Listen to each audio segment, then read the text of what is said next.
Don't even say it. So I was listening to your last podcast. Here we go. And you know what I heard? What'd you hear? Not a whole lot, Steven. You gotta fix your microphone. That's not where I thought you were going. Yeah, you're right. Hi! Victory puppy! I have no idea what I'm doing.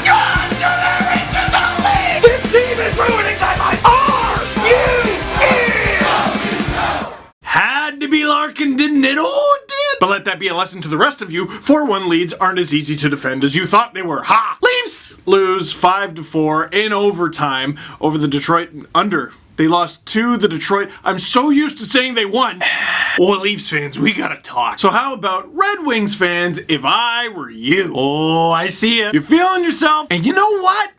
You should be. You won! You won! Fair and square, you won. I went on the podcast, I ripped the Red Wings to shreds for what they did in the Avalanche game. That thing I'm referring to being punching someone from the bench. A lot of people seem to think that this win negated that action, which is bizarre logic, but fine. Always fun to get new perspectives on things. I know that feel. You got a big win. A big win. You got your backup goalie in net. You're missing two of your biggest offensive weapons in a season where you were expected to finish right around dead last. I got a few messages from people like, I see what you were talking about a few years ago when you talked about feeling weird after a win. Because, yeah, tanking's good. You get players like William Nylander and Mitch Marner and Austin Matthews and Morgan Riley even. Heck, even Nazem Kadri actually back in the day. Tanking works, and if you do the thing, you look at Buffalo, you could turn it around real quick. But even though losing games and giving yourself the best chance to get a higher draft pick is technically the way to go, in the moment, winning's a lot more fun. And over the Leafs, winning's a lot more fun. And I'll tell you another thing I'd be glad for if I were you,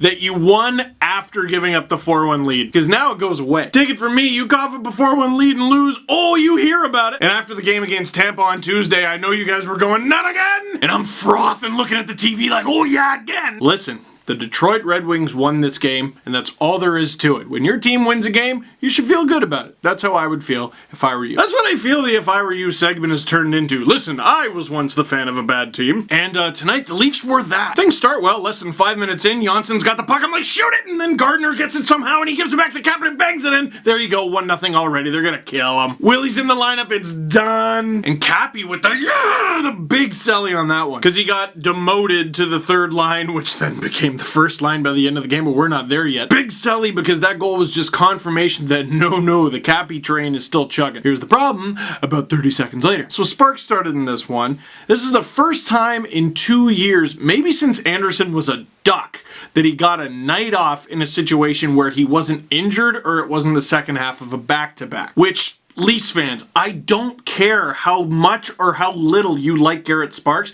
Freddie Anderson cannot play 66 plus games and expect to be fresh for the playoffs when they need him the most. And dude, look at the Red Wings on paper. Healthy. They got Mantha out and Bertuzzi out. Oh, come on. That's the kind of game you start Sparks in. And then, whoa. Eriksson puts it on.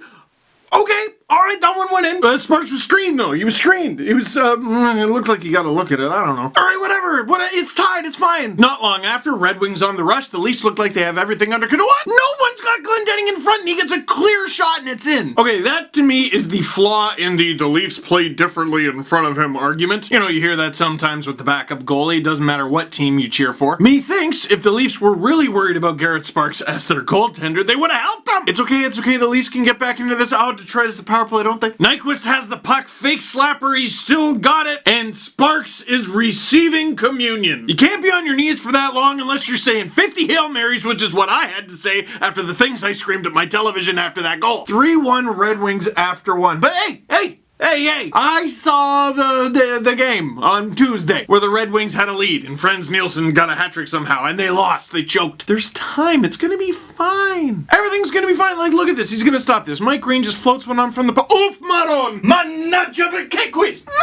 Sparks is not having a banner game. Now that I've said that, alright? Not defending the guy. Fast forwarding a bit, I saw a few people talk about, well, Sparks cost us the game. The Leafs went into the second period losing by 2 goals. Remember that? Yes? The Leafs were outshot 12-5 in the second period, and at the time this goal went in, they were getting outshot 7-1. There were like 8 minutes left in the period. Garrett Sparks stunk in this one? Fine, but you can't say it without saying the Leafs stunk. Any of this, well, you know, Nylander just came back and he was kind of rusty. Ignore it. Did he look rusty? Yeah, but to be honest, he was better than I thought. And more importantly, he was on the ice for 0 of the Wings' 4 goals in regulation. The Leafs as a team were bad. Justin Bourne was saying this on Twitter. It's kind of a trap game. Big superstar coming back, whoa, and it's a weeknight game, and it's against the Red Wings. You got your backup goalie in net. I was on a Carolina Hurricanes podcast earlier today called Cheaters Never Win, and I said this has people overreacting to a loss written all over it.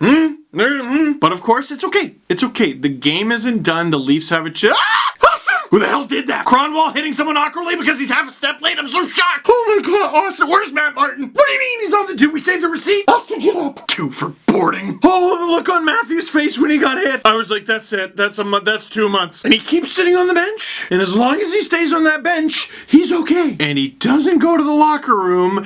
And he's out there for the power play. And all I want is blood. I mean, I'm glad the Leafs didn't try to fight Cronwall. First of all, they don't really have any fighters. Second of all, no, keep Cronwall in the game. He's not good. I mean, not anymore. There's no shame in that, but not anymore. But one reason to fight in retaliation for this, besides blood rage, was that the Red Wings have had really bad luck with fights this week, both involving Dylan Larkin. In one, Dylan Larkin, who was on the bench, was holding a player who was on the ice from the bench while Tyler Bertuzzi punched him from the bench, and he got suspended because you can't punch guys from the bench. I thought this was understood. Well, he speared him. They were holding his stick. Do not touch people from the bench. Keep your hands to yourself. How old are you? The second one was Dylan Larkin got hit, and Anthony Mantha said, I don't like that. It was a situation just like this. I'm gonna go ahead and get revenge. And he threw a bunch of punches, and he won the fight, but did he? He's out 4 to 6 weeks now for fighting a guy who has 4 goals and 199 career NHL games. But whatever, he was showing the boys. Showing him what? He was showing him. Showing him what? His broken hand? Man, you never played. You just don't get it. You're right. I don't. Anyway, I should get back to the game. But first, a quick word from our sponsors. This video brought to you by Salt. Third period. Only 2 minutes and 38 seconds in, John Tavares comes in and shoots. He scored on Jonathan Bernier. Yeah, that's what you do. Jonathan Bernier getting sniped on. It seems to be the strategy on this ice surface. The Leafs read the book on Bernier, and the book said just shoot it. And Tavares can read and can count to at least 77 and is a Leaf in the Leafs of life. Still less than halfway through the period, Marner, you know what, had a bit of a quiet game so far. But he's Mountain Dewing. Someone gave him something on the bench, whatever, it's still legal. Zips in, slams on the brakes, turns Ozhiganov. Ozhiganov puts it on, Hyman cleans up the garbage, and we have a game. This is for hitting Austin, you don't hit him. And along the way, the Red Wings aren't getting many chances, but the ones they are getting are decent, and Garrett Sparks was equal to them. Babcock just, gotta call this a smoothie line because Babcock got out the blender, and the result was smooth and sweet. Capping into Matthews, yes, that's a good strategy. 2 Red Wings are looking at him, and I can't say I blame him. He's Austin Matthews. His shot's deflected, goes off the end boards, and didn't I tell you at the beginning of the season, that's Andreas Johnson's game. He is a beautiful, amazing, silky sweet of a man,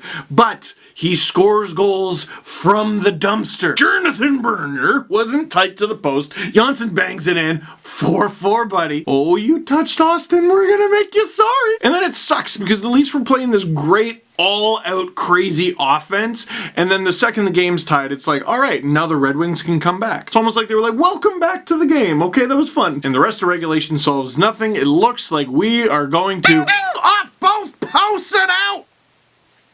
We are going to overtime.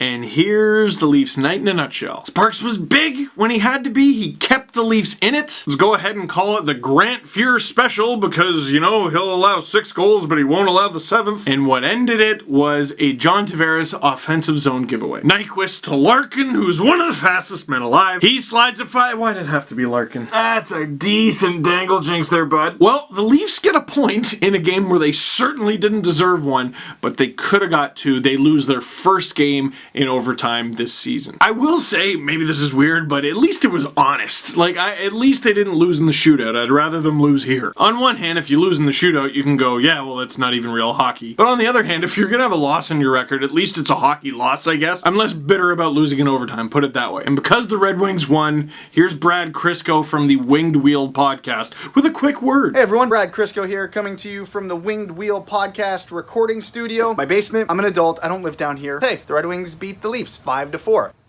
4-1 Leafs, leads being blown in a Leafs-Red Wings game. This isn't new to anybody. It's just fun that we're on the winning side of it. Not sure how to feel about being on the winning side of it though. That's the thing. I am thrilled that Dylan Larkin is turning into the true #1 center that we didn't know he could be. His overtime goal, as beautiful as it was, won the game. Do the Red Wings want this right now? I, as a Red Wings fan, need help from my Leaf fan friends out there. I understand the concept of losing being the best thing for the Red Wings right now. But at the same time, I want to see the Larkins, the Athanasius, the Manthas, the Rasmussens of the world succeed. Build that confidence. But I also really want Jack Hughes. How do I handle the next 2 to 5 years of pain and misery and having to listen to all my Leaf fan friends be super happy and pumped about how good their hockey team is? How do we get an Austin Matthews? We need to lose, which we didn't tonight, so thanks for nothing, Toronto. Am I gonna have to make more YouTube videos yelling at a camera? Steve, is that cathartic for you? Do I need to do this? Thanks, Brad. I just want to let you know that today, I hate you. Questions. What's with Tavares and the giveaways? Should Babcock have started Nylander on the third line? Yeah, Babcock probably shouldn't have started Nylander with Matthews. I understand the logic, though. He said just a couple days ago, all right, let's get it over with. And as the game went on, Willie played less and less ice time, which was probably the plan all along. But that being said, they can't hold his hand the whole time. Willie, the goal is for him to play with Matthews. The amount of money he's making, he better be playing with Matthews. Geez, you shove him on the third line, all of a sudden that's 2 wingers making about $13 million with him and Patty, and then Nas makes another 4.5. You're not supposed to have a $17 million third line. So I don't blame Babcock there. Tavares and the giveaways, he's had a couple real ugly ones this season. But generally speaking, I think he makes the Leafs way better defensively. He's more responsible. Man, his mistakes are bad though. If Dubas won't trade Willie, who do the Leafs deal for Parayko? What? No one. Listen, I don't know if it's a wise move to give up a ton for a defenseman. I mean, look at the improvements made to the Leafs' third pair, and I think it's made a difference. And it was Ozhiganov over Polak, which isn't huge. Hainsey, boy, oh boy. I don't think you need to put Bobby Orr next to Morgan Riley. You just need to put him with someone a little bit better than Hainsey. Riley and Gardner were pretty good when the Leafs needed a goal. The problem is if you make that a pairing, then you have Hainsey's like 7. So trust me, I think the Leafs need another defenseman if they want to have playoff success, but I don't know about a guy of Parayko's quality. That might be a little too rich. Dan asks, what does happiness feel like? And Turnip Cannon responds, how the hell would he know? Thank you for handling that one. That was a good answer. Oy, would you trust Sparks in a playoff game? That's a tough, no, not right now. All right, I think a situation could arise where, yeah, I would. Namely, him playing more and playing well. But I remember Game 6 of the Calder Cup final last year where Sparks got torched going, what the hell, what version of Garrett Sparks are we going to get in Game 7? The answer was a spectacular one, and the Marlies won, so he knows how to rise to the occasion for sure. The problem is, this is the NHL, and every night is the occasion. Steve, remember at the Centennial Classic when Detroit scored first, then the Leafs scored 4 to make it 4-1, then Detroit tied it, and then Matthews won it in OT? This was that game, but opposite.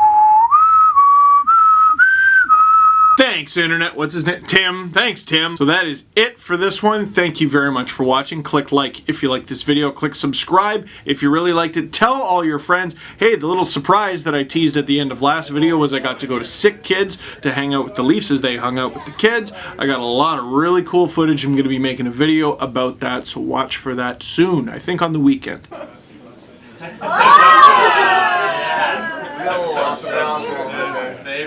Orange justice.